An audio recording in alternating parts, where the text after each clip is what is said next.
Hello, heathens. I'm Wild Violet, And I'm Transvangelical. and this is Not Safe for Worship. Here, we talk about the ethics of sex work and sexuality in general through the lens of post-religious trauma. These are deeply personal topics for us, and we strive to delve in with humor and respect, but we do discuss very sensitive and potentially triggering subjects on a regular basis. Please practice self-care and compassion. Take breaks or even stop listening if you need to.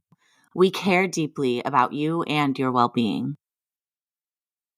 Welcome, everyone, to this week's episode of Not Safe for Worship. This is probably what should have been our beginning episode to kind of set a foundation of what is sex work, because chances are, if you grew up like us, you probably didn't know that there was anything outside of prostitution or prostitution and pornography, because that's all that we were really taught growing up in purity culture. Wouldn't want us to know about any of the other options because then we might get curious. I mean, they still made us curious enough. Like, they would say, like, don't go searching up pornography on the internet. But if you don't know what pornography is, then you're like, I don't know what this is. I want to Google it and see what comes up because I don't understand. Like, pornography is not a word that's like inherently easy to understand.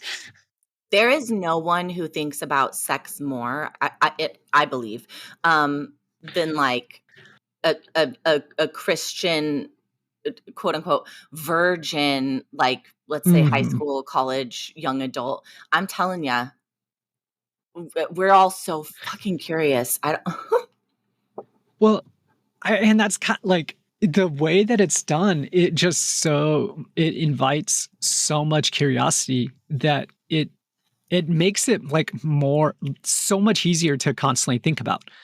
That you're basically setting people up to fail when you're like, whatever you do, not to fail, but to fail their test. Yeah, fail their test. Like, there's not necessarily anything inherently wrong with it, but according to them, there is. So, but we're grading on a curve. Yeah. Absolutely. If you tell, I think I'm still as an adult learning a lot about what sex work is. Like, even someone who's working in the industry and doing this business myself, I do one thing. I do OnlyFans. And so I've been really kind of broadening my view as well. I've gotten really curious, and there are so many different types and categories of sex work. There are the ones that come to mind for all of us, I think, are like full service sex work, which we talked about.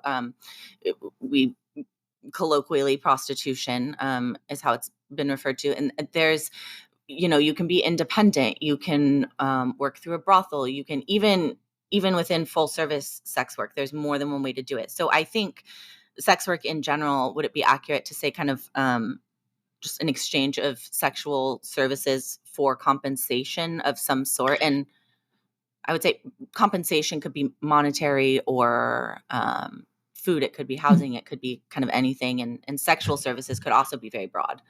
Yeah, I think that's probably the best working definition of sex work, because, I mean, most likely the exchange of sexual services probably started before the invention of money anyways.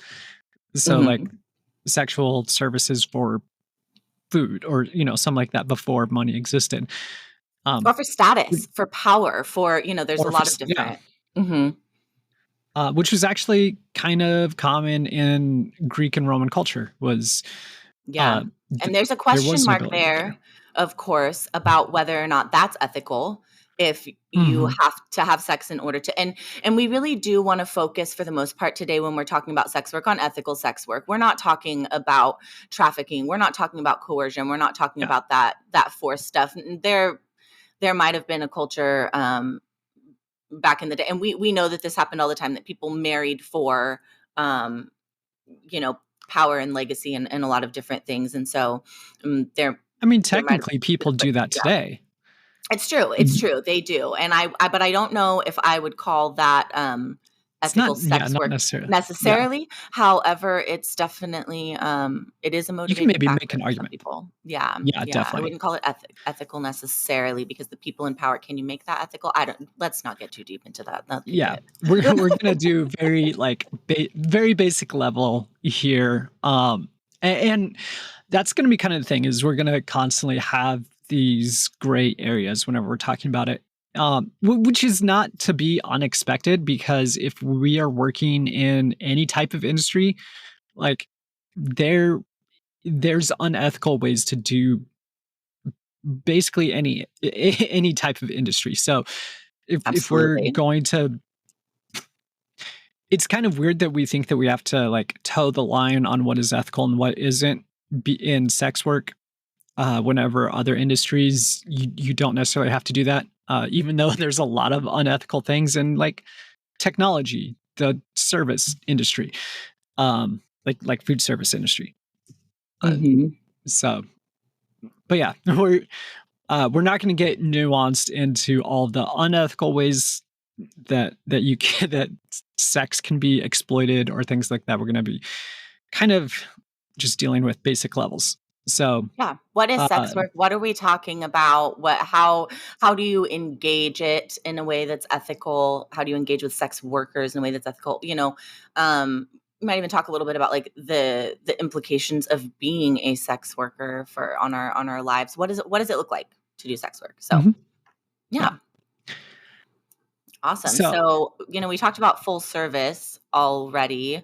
Um, there there are other kind of full service. You think about massage, right? Erotic mhm, massage. That is absolutely, and that could it, be considered full service as well, I suppose.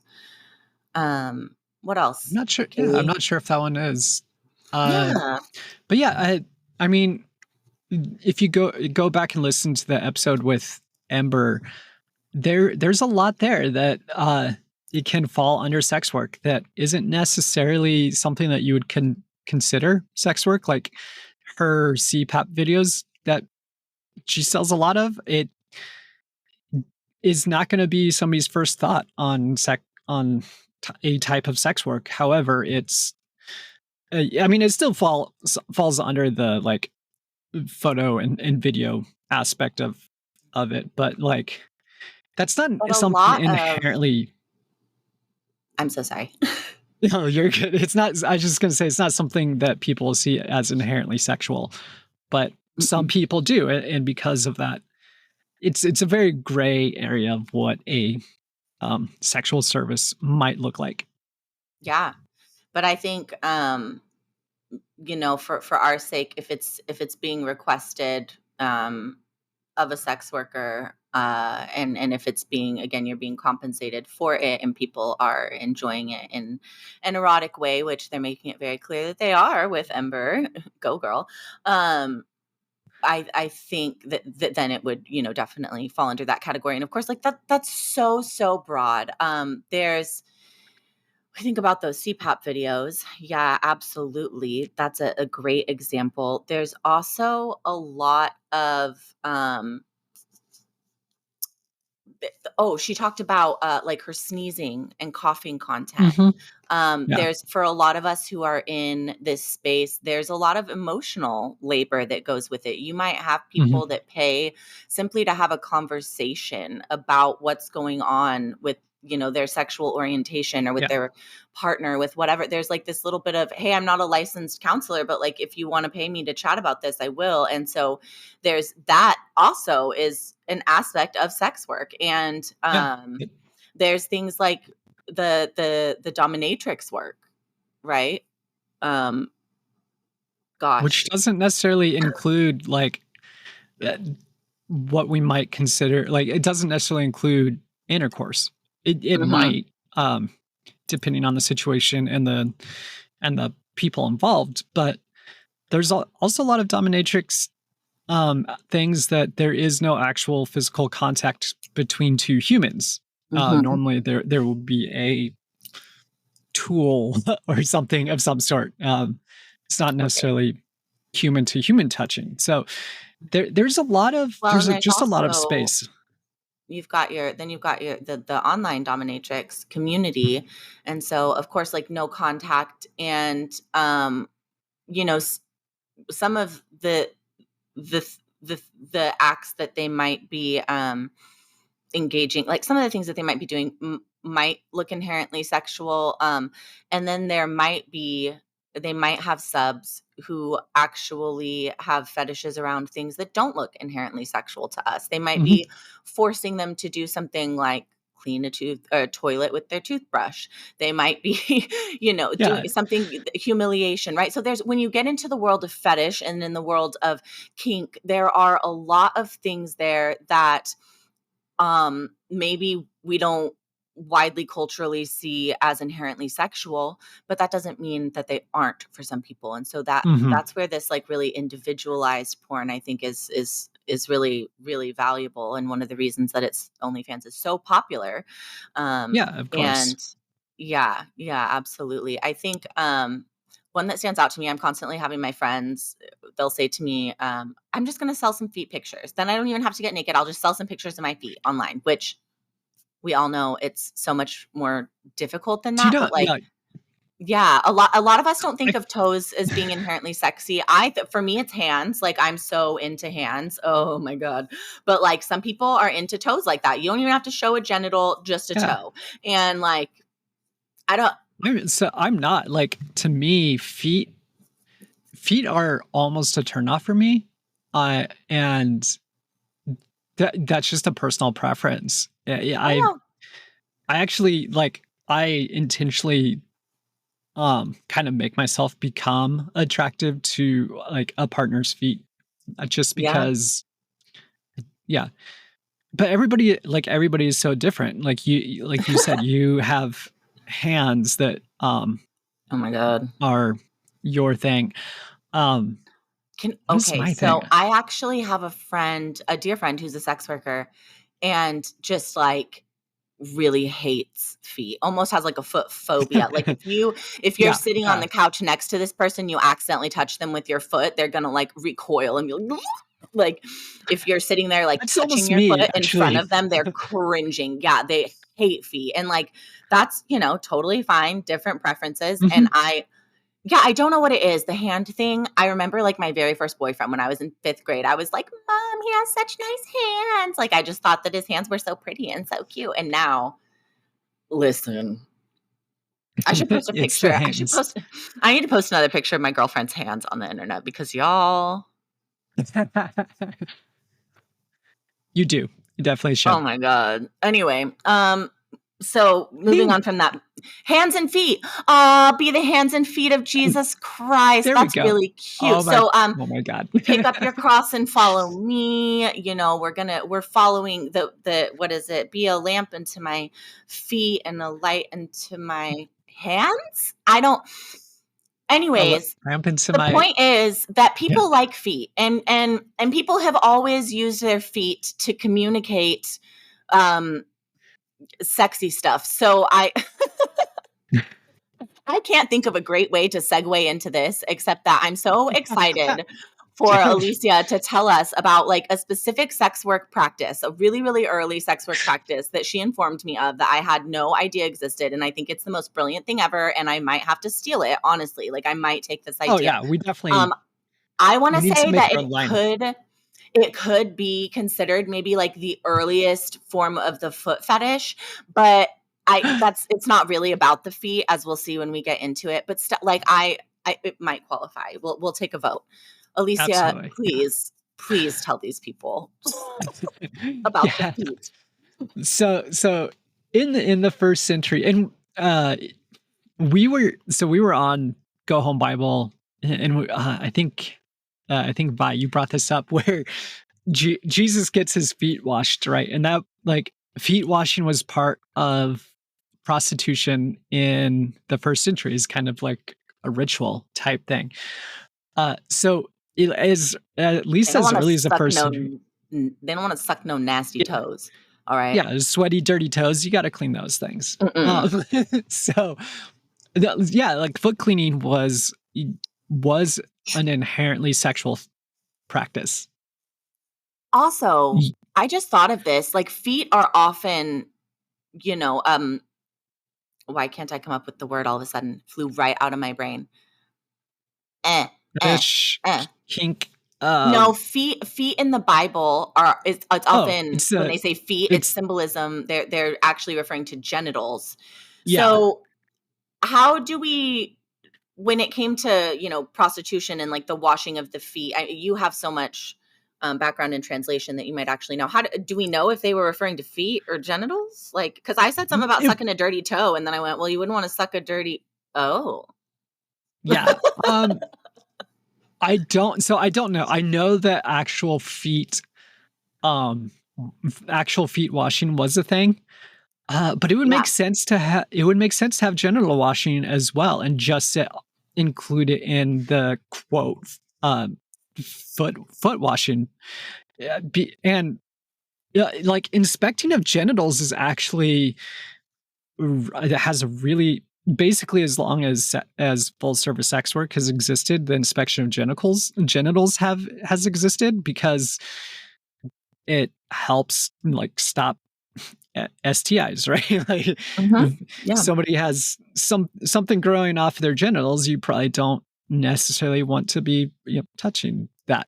So it would make a lot of sense if in this ritualistic foot washing, it was also genital washing. Not necessarily sure if that's in the Jesus story, um, but it would be kind of awesome if it was. Anyways, I'm deciding, like, it's canon for me now. Jesus had his genitals washed. yeah. That's what happened. And then dried with hair. Was that right? Dried with her hair, or was that a different story? Listen, I'm losing it. Uh, yeah, she wiped his feet with her hair. Yep. Um, yeah. That's the whole different Okay. fetish that I've never heard of. Yeah, that's a whole But back to the feet. back to the feet. Um, yeah, so in the first century, uh, prostitutes, especially the porne, which is the word that's used in the New Testament most often for sex workers, which is a little problematic if you think that sex work is considered sinful in the New Testament because they're the lowest status sex workers that are basically sex slaves. They're owned by a man or a pimp. So it's problematic if you use that as saying that sex work is wrong. Anyways, they would get specially made sandals, and on it would have just one word, and it is "follow me." That's two words in English, but it's one word in Greek. And it is the exact same word that Jesus says multiple times throughout the New Testament of "follow me." And there's even like within like a few verses in one spot, I think in John, where there is a reference to female sinners, and then Jesus says, "Follow me," like really close to that. So like there were people like walking around with these sandals making little imprints in the sand that say "follow me," and then they would walk, to their brothel. Uh, and I don't know. I think it's just Oh my God. Like I can't. I need to have a pair of special shoes made that are just like follow. That is like the follow me. sexiest. That's the sexiest idea I've ever heard. You're just walking along and you see little prints in the dirt and you're like, ooh, I know where to go. Like that's adorable. Exactly. Also, disclaimer, like it seems brilliant, but like maybe don't rush out and do it just because we talked about it, because we got to think through like men. Yeah. But that's You can wear it fucking in front of fantastic. bears. You can wear it in front of bears and be okay. We're not sure if in front of the men. Right. Only when you're hiking. Only when you're hiking. Yeah. Yeah, a nice pair of Tevas that say "follow me" on the bottom. That'd So be cute. great. So yeah, like there's been a long history of foot stuff with sex work that even goes into the New Testament, and Jesus apparently constantly said the same line that, you know, sex workers would say, which is follow me. So Right. there's a weird overlap there. Follow me for Yeah. more intimacy. And we're like, Jesus, what you doing with the Holy Spirit when nobody's around? You know? Um, It's yeah, it's definitely a very interesting aspect. But so something that's kind of fun like it's kind of fun thinking about is like there was a lot of connotation of sexuality within the early church that was later removed because they thought it was improper. Um, but like the Romans thought that Christians were having orgies all the time. And the only reason we say that that didn't happen was because later Christians said no, they weren't having orgies. So but were that's you not necessarily there? the most, yeah, you weren't there and you're trying to like save face. So But are there there, is, listen, there are no pictures. there are no There's no, I pictures. didn't do it. I wasn't there. I don't, Yeah. Yeah. plausible deniability. um, but there were like smaller sects of Christianity that did have a like more spiritualized aspect of sexuality within Christianity and their relationship with Jesus slash the Holy Spirit. It's uh whenever Christianity became like super Romanized, that's whenever it lost a lot of its sexual connotation. And it's a little But what did the possibly a Romans little have unfortunate. against sex? Wasn't prostitution legal in Rome? Yes, but Rome kind of became the major like push for patriarchal standards that we still see today. There wasn't really another ancient culture that was as patriarchal as Rome, especially after the Caesars took over. And yeah, they like you can see patriarchy in Greek understanding and that just kind of the idea that men are better than women. You see that all over the philosophers. But yeah, that was kind of heightened to the extreme under Rome. And then Mm. that's where we get a lot of our hyper patriarchal understandings of Christianity was Christianity became super Romanized to the point where patriarchy Cute. had to take over. Um, and like the early church was for its time, like very feminist, very like very egalitarian. Like women led churches and were Mhm. prophetesses, and that went away pretty quick. So Yeah. I wonder what the church's understanding of sex work was in those early days. And I don't, there's not too much to go on necessarily. I, what other, so full service has been around since forever. Um, what other means were kind of the earliest? Do you know, back before we had, cameras and webcams? it it was mostly no, it wasn't just full service. It was also performance, like dancing and things like that. Mm-hmm. Especially, I would say, especially within like temple rituals. And so, well, okay, we're going to do a little bit of history of sex work in the ancient Near East because I think it's kind of important to, go there a little bit. What we know about sex work in the ancient Near East almost entirely comes from uh, Herodot, what is his name? In like the 450s BC, who wrote the histories. It's like Herodotus or something like that. I know. If I wasn't recording a podcast, like his name would just come to me. Anyways, It's okay because nobody knows if you're pronouncing it wrong. that's fair. Um, Yeah.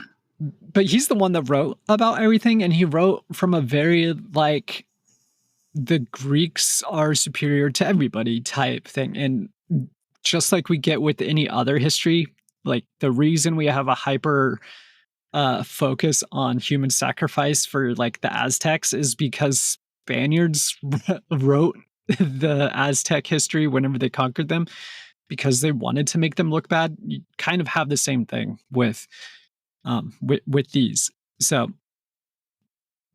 there is a some type of, or it is recorded that there is some type of sexual type service that is in relation to temple worship, especially in Sumeria and Babylon. Um, and we kind of see some of this in the Bible whenever, like, uh, there's that Are story they, of but are the people, if it's a form of worship and it's in the temple, are they being compensated? that is kind of unknown. Like they're being compensated, as in they're being taken care of, at least through the temple. True. Um, Hammurabi's code, according to that, a temple prostitute was entitled to some of the inheritance of her father, but she couldn't sell it. So she wasn't like equal to a man, but she at least like according to Hammurabi's code, she's supposed to be able to like be able to live off some of the inheritance. And if something like there's just like three different things that just to make sure that she's taken care of. Okay. So it it was more of like an occupation, but I guess maybe in a more communistic sense of like you do this job and then your needs are taken care of type thing. Okay. So it wasn't like money per se. So yeah, but your Uh, ancient compensation. yeah, yeah. Okay. And so this is like what Jude references whenever he gets tricked into having sex with, is it Tamar? I want to say it was Tamar. Um, and he thinks that she's a temple prostitute in this village, and then they're like, "No, we don't have a temple prostitute." Uh, so yeah, there are like religiously associated prostitution, but at the same time, we don't know how extensive that was, and a lot of like festivals and stuff probably had nudity and performances that were of a more sexual nature. Okay. But again, this is coming through like a very anti other cultures perspectives that we're getting Mhm. this handed down from. What's Performance interesting, art is still, yeah, and that's still a big one. it is. And dance, erotic dance. Of course, like we all think of strippers and we think of pole dance and we think of things like Yeah. that. I also burlesque, peep shows, Burlesque, things yeah. like that. There's an argument I would say to be made for that as well.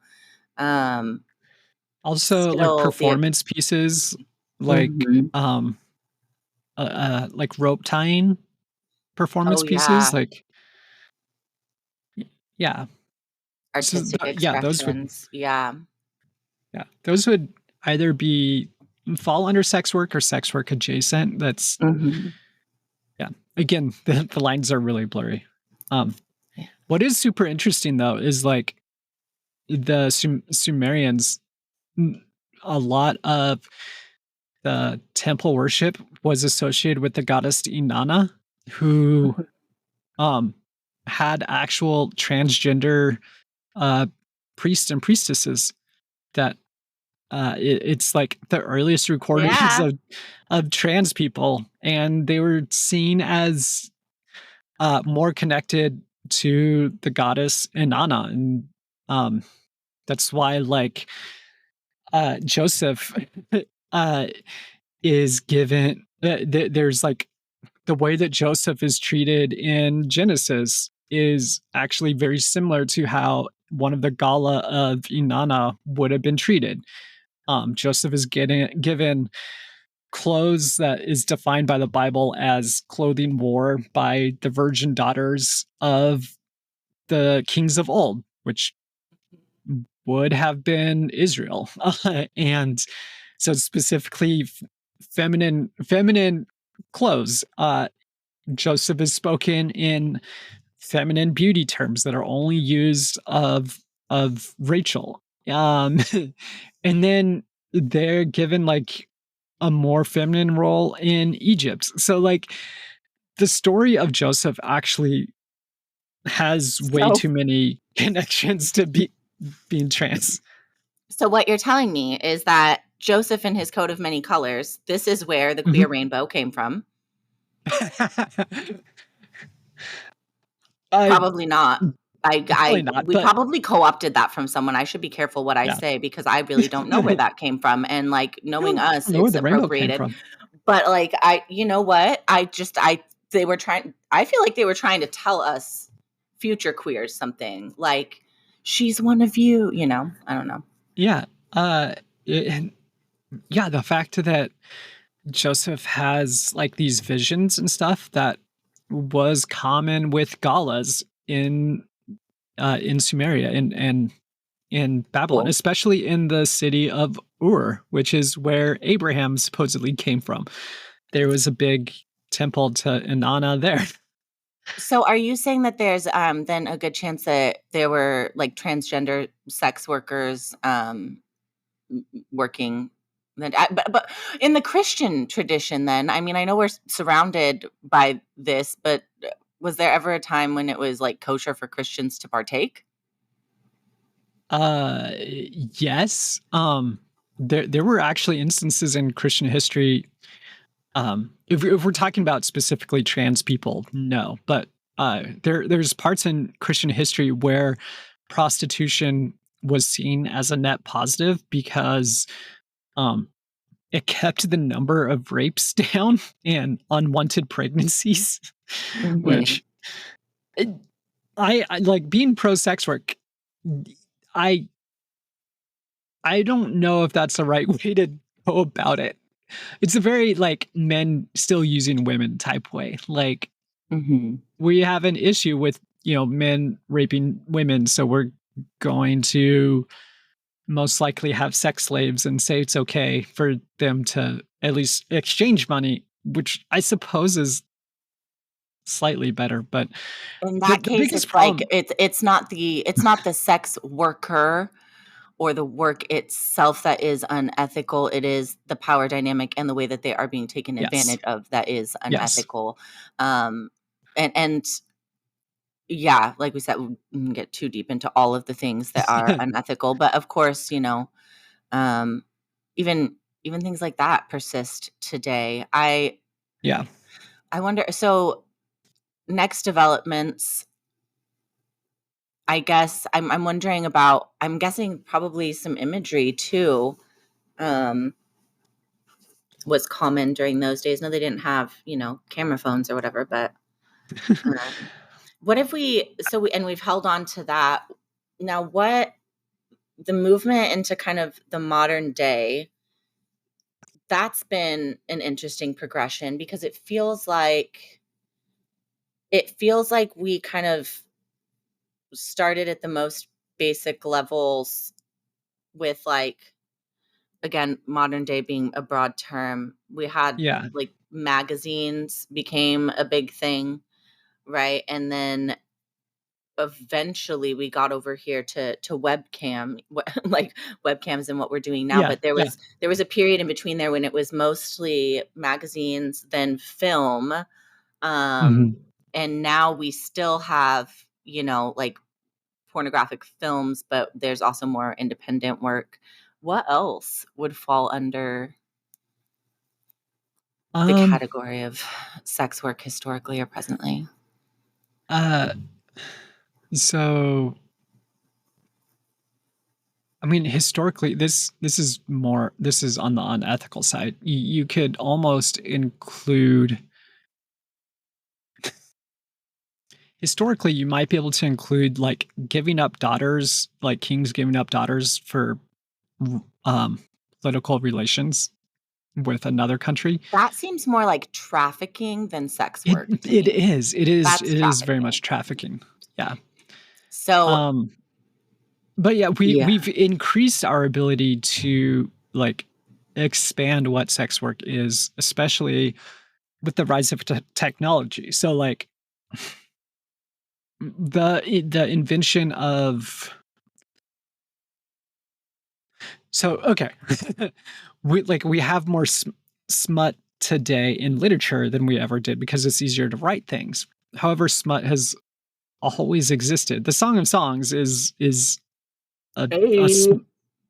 yeah, it's smut. I will climb your tree and grab hold of your fruit. I will reach for I will reach forward and grab the knob of your door. Open sesame. I will climb your pillars.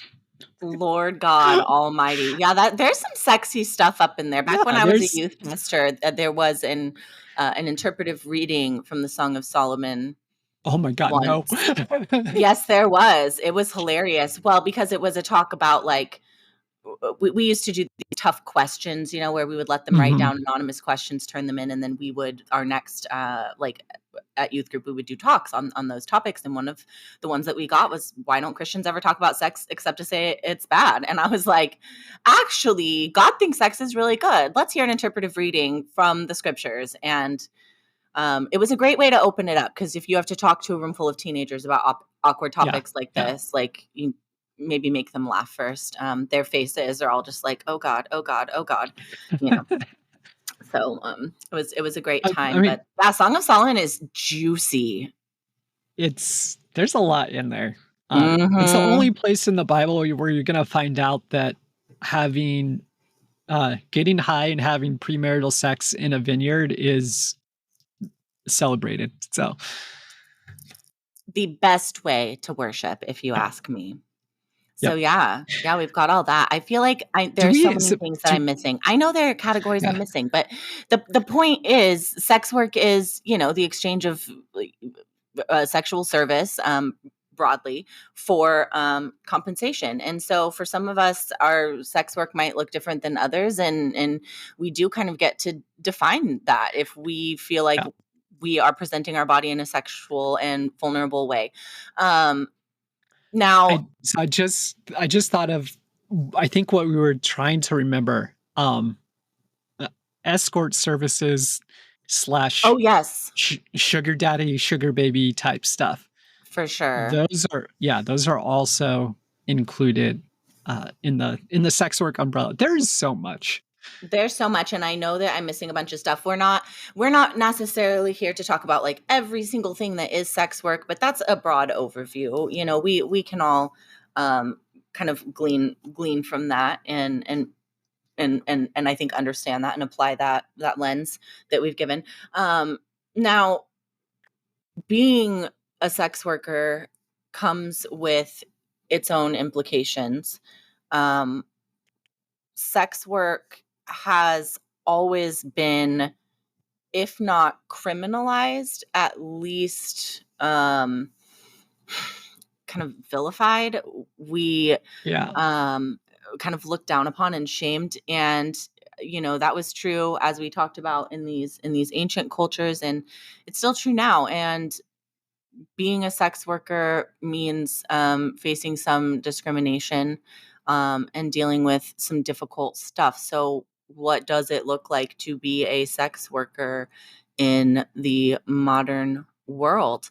Of course, I can only speak from my lens, the lens of my experience, which is relatively small. Um, but Alycea, I know, can probably share a little bit as well, and we've got friends. So, Yeah.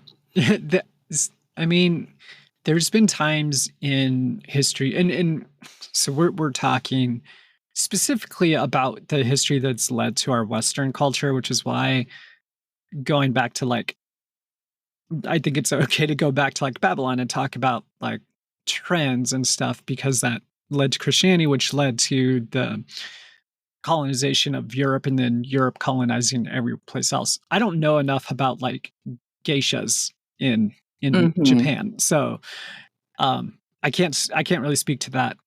But throughout throughout the West's history of sex work, there have been periods where it's been legalized and taxed and things like that. However, those times whenever it's moved into a more sex positive landscape, it has n- nearly every single time become more exploitative than um like empowering. And Mhm. we see that in Greek culture. The Greeks made sex work democratized, which is really interesting. But then it was like women were exploited eventually through that, uh, s- Mhm.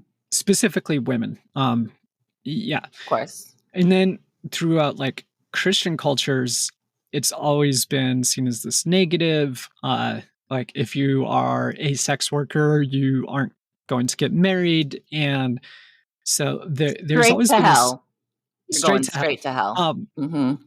but what's interesting about that is the generally women who use sex work to empower themselves. And there's always been a subversive aspect to sex work, especially in like hyper sex negative cultures. Um, Mhm. like some of the things that we know about early queerness in the United States, specifically the United States, not in indigenous cultures that were genocided by white supremacists. But like what we know about queerness in the earliest parts of America is generally through um, black sex workers and sex workers of color who were using that to empower themselves to make a way in the world in a world that uh, was intentionally against them.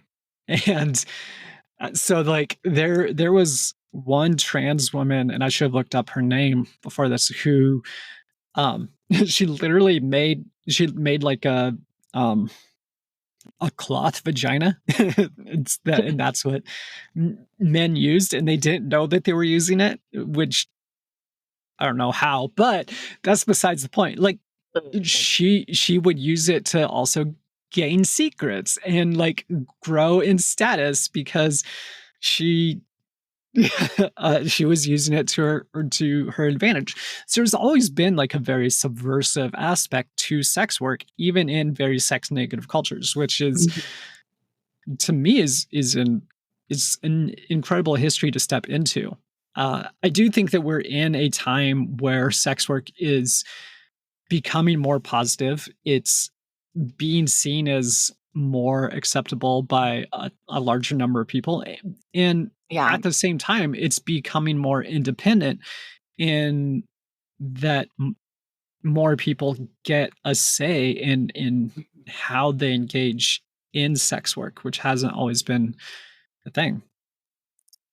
That's absolutely true. The independent sector, I'm a big fan of the control that we're now able to have over our content. Of course, there are flaws. We don't have perfect control. Um, Yeah. and even if you're working for yourself, there really is there's still discrimination. Mhm. While as a whole, I would say the country is becoming more sex positive. And when you're on, the internet, when you're on social media and you're interacting with people, from our generation, you're going to feel like, oh yeah, people are sex positive. I've got, thousands of followers who like looking at my tits, but, and aren't ashamed of it. But then, back out here, feet on the ground, the small, rural community that I live in, for instance, I have to be careful. I Yeah. have to be very careful. And no matter how careful I am, there are going to be challenges. Yeah. There are some banks that will shut down your cards if they realize where you're getting Mhm. money from. There are apps that will shut you down immediately if someone puts the wrong thing in the title and they figure out that this is for sexual services. Things like PayPal, for You can't instance. use Mastercard. Like, You can't use MasterCard. No, yep. there are some, and I will also tell you things like this theoretically, if they're not affecting your family, should not affect any sort of legal decisions. But when I went through my custody struggle, um, my ex knows my Twitter handle and was constantly going on and like screenshotting pictures of my ass and stuff and submitting this so that they're now, public record and using this to try and like bias the judge against me and show that, I'm an irresponsible, like flippant, sexually charged mother and in a very conservative town. Like, that can work even if it shouldn't sometimes. Yeah. So you think about the implications for your family, for yourself, for your day job, right? How are they going to respond if they were to know? What would my parents think? All these different things. It Yeah. will. Yeah. There's still a lot of, you have to think through all of these different pieces because it's also not a given that it's generally accepted yet. And I I wish it mean, were. there I wish was, it were yeah, easier it to definitely needs to be. Yeah. And there was a politician who did cam work, and somebody like exposed that, which should be illegal, by the way. If somebody's running for office and you throw up some like image of them doing sex work, like it's basically revenge porn, and that's incredibly just it's incredibly unethical. Uh, and to be Should fair, be illegal to dox it anyone should be, in general, yeah, like yeah, it absolutely should be illegal. Uh, but at the same time, like that shouldn't matter. Like there are so many like politically savvy sex workers out there that you should probably want them running the country in a lot of ways. Uh, Oh, just absolutely. Do you because, want someone yeah. who knows how to, like, run business, do PR, like, how Hmm. communications with constituents and, like, the stage presence? You want somebody who can, like, write a description? I don't know. Right? Or like I'm s know what people need. It's Oh, absolutely. Being yeah. so, like, tuned in and Hmm. having an understanding of kind of building something from the ground up. There's something to be said for that. That's really valuable job Yeah. experience. Yeah. So the fact that we're like shaming some of this stuff is it's it's dumb because it's based off of prejudice that shouldn't be there. Like it really shouldn't. Sex workers tend to have a better understanding of sexual ethics than your average Christian person. Yeah, absolutely. But it is there. It's there for a lot of reasons. There's the fact that we think of ourselves as a Christian nation, but Mhm. outside of that, even people who don't consider themselves Christians will look down on sex workers or even y- you know women who aren't sex workers but like to I don't know, like have They bring up bodies body count publicly. or Yeah, yeah. whatever. Yeah. So I just think it's really pervasive, the idea that to show your body somehow makes you like dirty. Um Mhm. and and like there's like this piece where we think of this certain stereotype of this person and we think of a certain type of character, and for some reason it's assumed that sex workers are just like these crass, kind of unintelligent, like there's this really interesting kind of understanding, and meanwhile I look at the sex workers around me and I'm like, damn, these are some of the most resourceful, Mhm. intelligent, adaptable people I've ever met. You have to know how to do 5 different jobs to do this well, Yeah. and Yeah. yeah, I'm constantly and inevitably impressed. But I think I don't know how we're going to overcome that, but I hope that conversations like these will kind of be a decent start. This is one of the reasons we started this podcast, is because people just aren't talking about ethical sex work and what that means and why we I mean, a should lot. invite that into our lives and our culture. And I think I'm sure people are, but Yeah, of course. not enough people. And we want in on that Yeah. conversation because we don't know where to find it. So we're going to create it. But yeah, it's really time that we kind of shined a light on this entire world and actually how kind of beautiful it can be. Yeah, and it's there isn't enough people talking about positivity. Mm. And it goes on, like, it's not even just like hyper conservative people.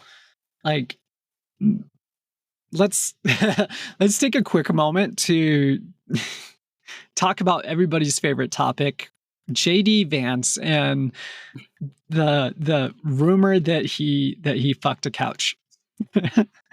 um which, first of all, like, if we're gonna be honest, there is a significant number of men who have used a couch to masturbate.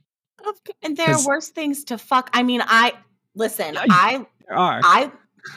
for me as a child, nap time was it was my alone time. So let's take a nap. And a Cabbage Patch doll. My Cabbage Patch doll Yeah. was my first. That's what I humped. So I don't. Yeah. Yeah, I mean, it there's cushions, there's pressure between the cushions. Like, I mean, if you have a penis and you want to try it, go for it. Like, I think the fact, yeah, it's not other people's business. I think the fact, though, is, so it highlights two things. One, it highlights sex negativity on a progressive side. And then on the other side, like, there's also hyper sex negativity because the dude feels like he has to defend it and say it never, like, he's never done that, which is weird in and of itself. Like, if somebody said that I did a weird masturbation thing, I would be like, whatever, and move on. But the fact that, can you imagine if he just came out and made it like a whole joke? Just like make a whole bunch of pins for all of your fans that are just couches. Like, they're just walking around with a couch pin. Like, make it a whole thing. Make your stickers, like, put your name on a fucking couch. Like, make it a joke and run with it. And in my opinion, that'd be be so much more fun. Hire me for your PR team. Yeah. Actually, yeah, do that, because you would make sure they lose, and that would be awesome. But oh yeah, 100% would sabotage it. Please don't take these ideas. But like, you should be embracing it if you're going to be smart about it, because make it a or joke, just ignore it. That works too. I would make it a joke because I'm funny, but that's just me. Yeah. But just the idea that he probably would appeal to his constituents, which is perfect. Actually, that's what we want. That's what we want. But just the fact that he feels the absolute need to deny it so much and spend money denying it just blows my mind, because that's like the level of sex negativity that exists in a world that he's like, yeah, I can't let people know that I once masturbated. Like, that's really what it's at. The dude has, like, hands down, that guy, I'm sure. Hands where? Hands where?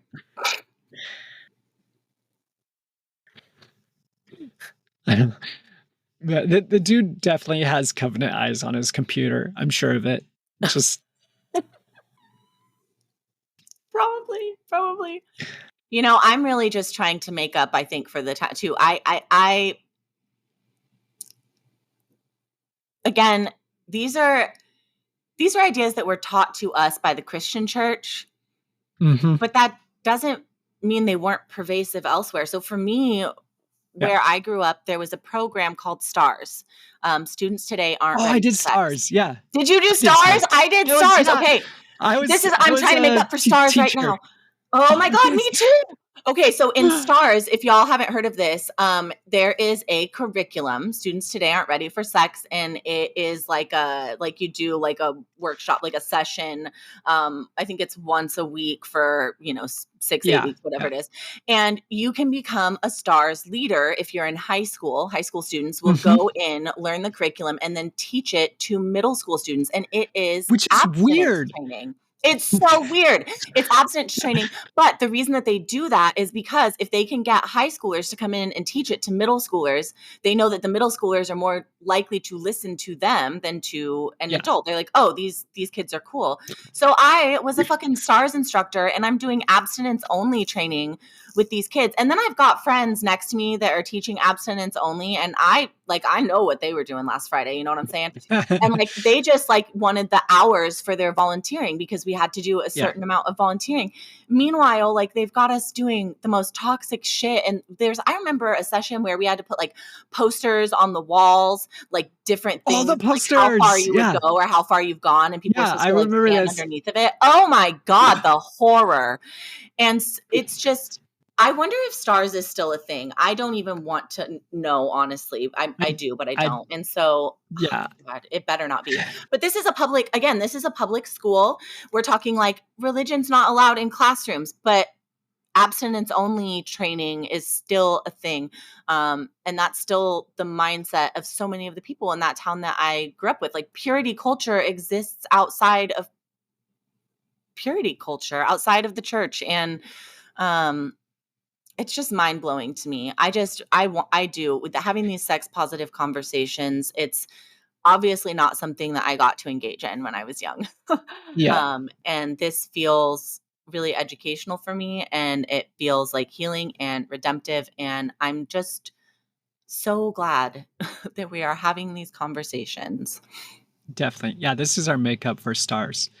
And 100. so the reason why abstinence only Cancel was that taught in shit out. schools, yeah, it was taught in schools because the religious right, people like James Dobson, who Oh, yeah. watched porn for research purposes, uh, like w- actually convinced Where Bill you, Clinton to fund abstinence only sex in schools.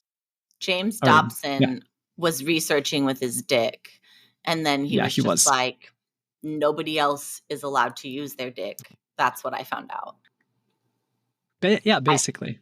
yeah, I don't get But it. yeah. So, a story from Stars. We listened to a song by the Spice Girls, and we had to pick out all of the sexual references. But here's the thing: I was so naive. Whenever I went into that, I didn't know that there were sexual references in this song. Oh my God. Like, I that's wrote how an sheltered I essay. was. I wrote a paper in college on a Britney Spears video and how deeply inappropriate it was. And actually, while she thought she Probably was got being an A on it. feminist, it was anti-feminist because blah, blah, blah. I think I did actually, but wow. Like I was deeply brainwashed. I was so far into the cult, and I here we are having all these conversations. But I just want you to know, if you're recently emerging from that or just starting to question things, I've been there. Um, and these conversations, I think, really really lend themselves to that phase of life as well. So Yeah. um, don't run away if you're feeling some shame. Me too. I mean, I was sex negative up until, I don't know, 5 years ago. Like, Yeah, same. yeah, it's a journey, and you get there when you get there. But part of it is being willing to at least ask the question of like, Yeah. why do I believe this? And It's a scary question. And I think yeah, for me, I became more sex positive, like a little, but then I came out and then I became really sex positive. And I've yeah, noticed this trend. Of course, there's, I guess I don't. know statistically speaking, but colloquially speaking, it would seem to me that queer people in general tend to be more sex positive, more open to different types of relationships, different structures, polyamory, things like that. And I wonder if part of that does have to do with the willingness to ask questions and then say really vulnerable stuff about your preferences out loud. Um, There's also a lack of Once you reliance do on the that, you don't have a status quo. choice. Exactly. Once you are willing to say, I don't fit within this construct, maybe you have people that will reject you for that. And then it's like, well, now I'm free. That was how it was for me anyway. Now I'm Yeah. free. Yeah. And I can now, any construct I choose, like those disapproving people aren't even here. Like I was afraid I was going to lose them. I already did. Now what do I Mhm. want? And Yeah. that's so freeing to start asking questions about what you want and the person that you want to be and the type of character that you want to have and choosing your belief system based on that. And so, yeah, I'm really grateful for this opportunity, and grateful to the person who asked the question, where do I find this resource? Because here we are. I think primarily because of that. Trying And to make resources.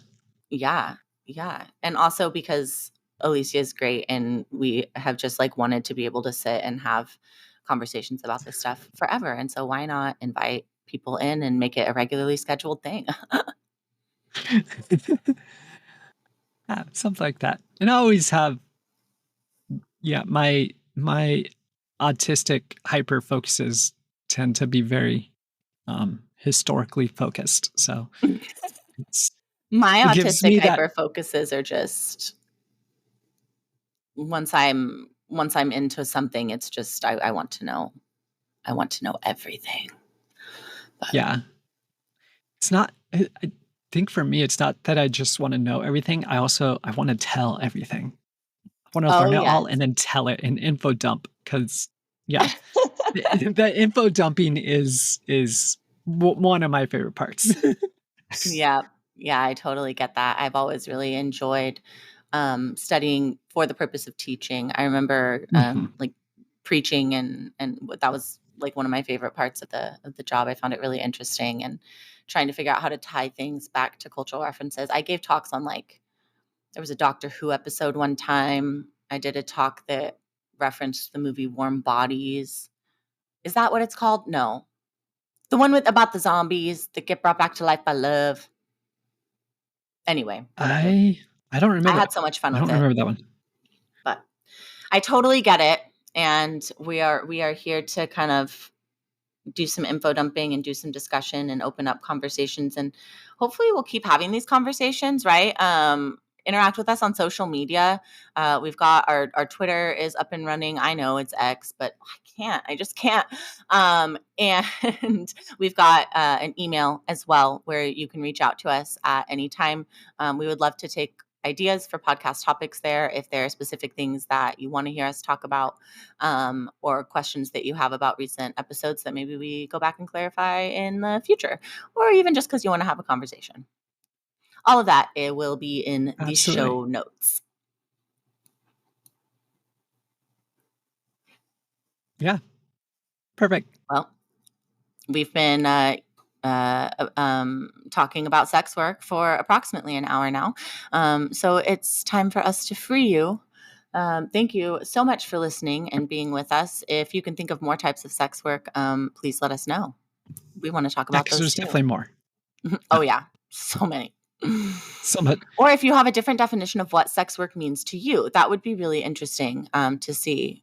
So maybe we should And let us ask know. that question on the internet and see Yeah. what people have to say. When this goes out, we're gonna ask this question when this goes out. Okay. Um is trad wife content on the internet sex work?